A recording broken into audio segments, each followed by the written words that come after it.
Okay, so during this tutorial, we're going to look at how to use buttons. So I'm going to open up a new application. Let's go to Frame 1. And now let's right-click, Insert Object. We'll choose Button. Here we go. Now I have a button. Now, let's look at the properties of this button. First of all, there's 4 different types of buttons that you can choose from.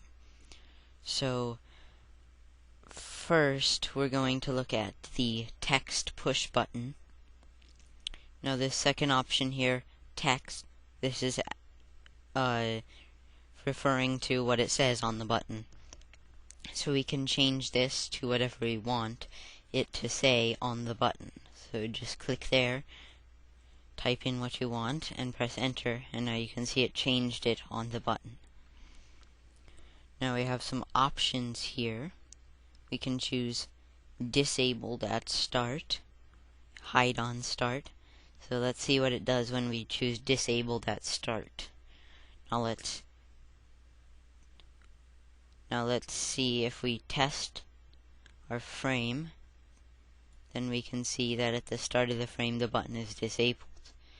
Whereas if we didn't have this box checked and we tested our frame, the button is automatically enabled. But of course we haven't set anything for it to do when we click on it, so it just regularly clicks. We can also choose hide on start by clicking here. So now we have hide on start. So if we test our frame, you can see that the thing is hidden. The button is hidden on the start of the frame. Now we'll go into the size position panel. This is the normal size and position as usual for all objects. And then we have text options. We can choose what font we want this to be in. If we want this to be in a different font, such as Calibri, we can change the size. And as you can see, it changed the size, and we have to stretch this out so that we can see the full text. We can also change it to bold, italic, underline, and strikeout. So now let's go over to movement. This is movement controls. We're going to look at that in our later lessons. We have runtime options. These are normal for most objects. And we have events. We can add behaviors here. We're going to look at those later.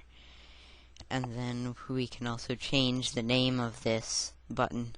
Changing the name of this button isn't going to change what it says on the button, but it will change what the button is called. See right here, it's called button.